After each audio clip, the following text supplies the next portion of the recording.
Hi hello welcome to Footy Arena. Pep Guardiola തൻ്റെ പരിശീലക കരിയറിലെ ഏറ്റവും പരിതാപകരമായ ഒരു സ്ഥിതിയിലൂടെയാണ് കടന്നുപോയിക്കൊണ്ടിരിക്കുന്നത്. മാഞ്ചസ്റ്റർ സിറ്റി സമീപകാലത്തെ ഏറ്റവും മോശം ഫോമിലാണ് ഉള്ളത്.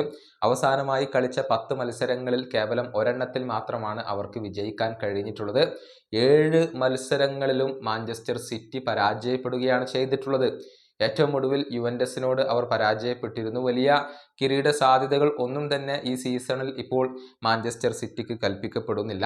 സിറ്റിയുടെ ഈ ഒരു മോശം പ്രകടനത്തിന്റെ കാരണമായിക്കൊണ്ട് പെപ് ഗാർഡിയോള ചൂണ്ടിക്കാണിച്ചിട്ടുള്ളത് സൂപ്പർ താരങ്ങളുടെ അഭാവം തന്നെയാണ്. അതായത് ബാലൻഡിയോർ ജേതാവായ റോഡ്രി ഇപ്പോൾ പരിക്ക് മൂലം പുറത്താണ്.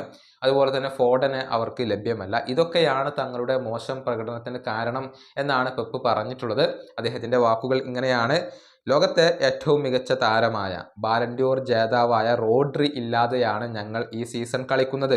മാത്രമല്ല, കഴിഞ്ഞ സീസണിലെ ഇംഗ്ലണ്ടിലെ ഏറ്റവും മികച്ച താരമായ ഫോഡൻ ഇല്ലാതെയാണ് ഞങ്ങൾ കളിക്കുന്നത്. സെൻട്രൽ ഡിഫൻഡേഴ്സും ബാലൻഡിയോർ ജേതാവും പ്രീമിയർ ലീഗിലെ മികച്ച താരവും ഇല്ലാതെ ഒരു ടീമിനും ശരിക്ക് കളിക്കാൻ കഴിയില്ല. ഇതാണ് ഇപ്പോൾ പെപ് ഗാർഡിയോള പറഞ്ഞിട്ടുള്ളത്. മാഞ്ചസ്റ്റർ സിറ്റി ഇനി അടുത്ത മത്സരത്തിൽ മാഞ്ചസ്റ്റർ യുണൈറ്റഡിനെയാണ് നേരിടുക. ഡിസംബർ 15-ാം തീയതിയാണ് ഈ ഒരു മത്സരം നടക്കുക. ആ മത്സരത്തിൽ വിജയ വഴിയിലേക്ക് തിരിച്ചെത്താൻ കഴിയും എന്നാണ് ഇപ്പോൾ സിറ്റിയുടെ ആരാധകർ പ്രതീക്ഷിക്കുന്നത്.